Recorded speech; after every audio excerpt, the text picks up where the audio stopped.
kohari ijwi ry'impanda barakoze cyane kudufasha muri uyu mwanya. Turacyakomeza gushima Imana mu buryo butandukanye. Ndagira ngo nakire Viviane uw'ababyeyi umusizi adufashe gushima Imana mu buryo bw'umuvugo. Ikaze Viviane. Gore baririmba mu mihigo itagerura nkabimarirwa kurusha, ndimwe mu ntore itera benshi kumwenyura. Umwana w'u Rwanda ndi mu mujisho sinzata igiti, genda urota mu nzozi ngakanguka ndwubaka, kuko kuba imfura birambereye, ngira ngo namwe mwabibonye.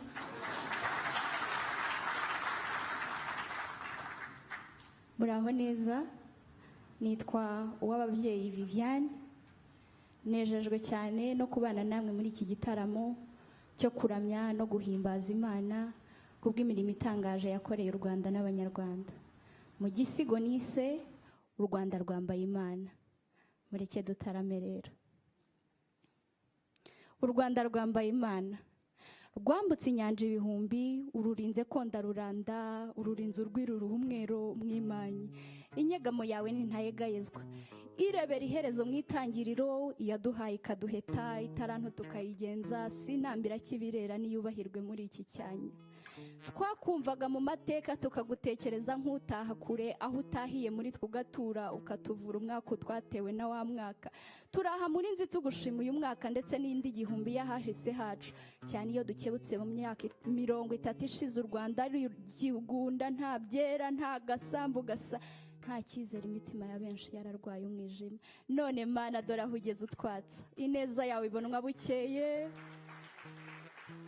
bwakwira ikagwira, maze n'amahanga akatumenya.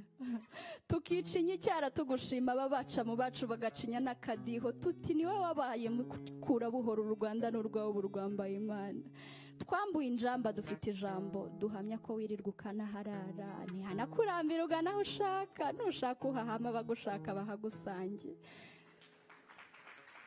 Ikizibakanwa twatewe cyaratsiritswe twumva icyanga, wa musare washyize ku isonga ntiyaririmba harabarira. Twarafatanyije ubahazira iheza, niho duhagaze Mana.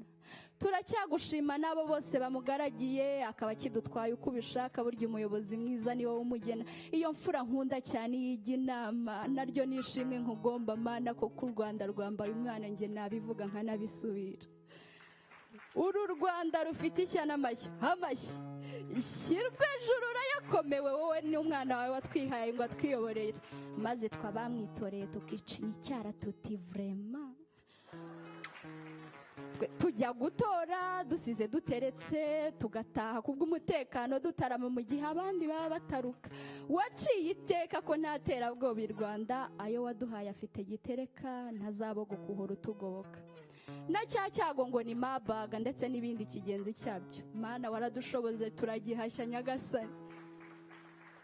Nirya stade urora idashira irora, ndetse n'ibindi bikorwa muri rusange, ni ikimenyetso cy'ibihambaye uzaduhejo.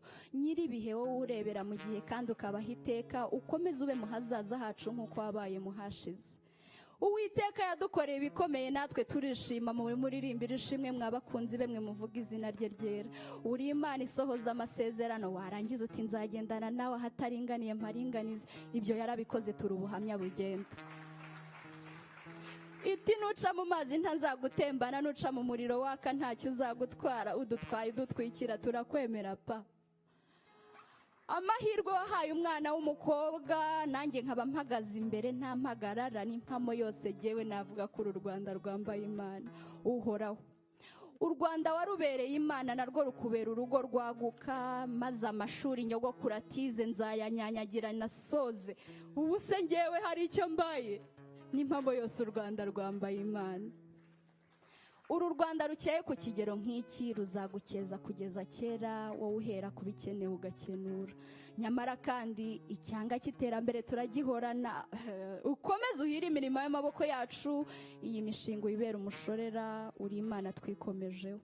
Ariko si ubundi Mana, wananirwa kubaka iwawe ariho utaha, watuma duterwa se ukabona ibyawe bisenywa. Igisubizo cyawe Mana ndakizi, nidutuze ntiwabyemera. Njya numva bavuga ngo uhagarikiwe n'ingwa aravoma, nkibaza twe duhagarikiwe nawe Mana, ubwo nyine twe turavomesha.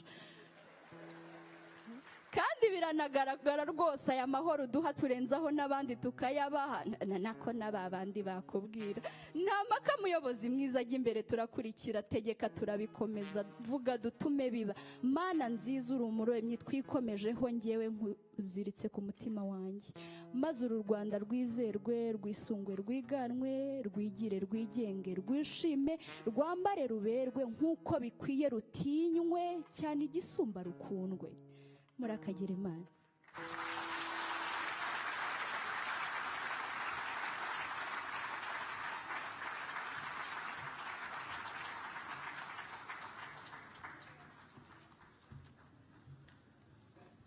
Arakoze cyane Viviane kutugezaho uyu muvugo adufasha gushima Imana.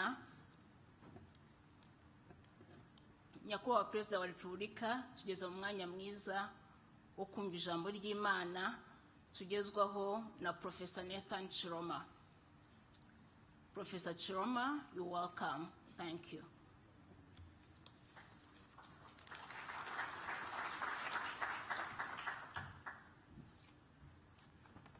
Thank you so much, MC. Mr. President, sir, Madam First Lady, the leaders that are here, I greet you all. Good morning. It's truly a privilege to stand before you to just remind ourselves briefly, how do we bridge the knowing and the doing gap as Christian leaders? The good news is that I'm not here to tell you anything new. It's everything that we know. We're trying to say, well, how do we know we know? And that would help us as leaders to say,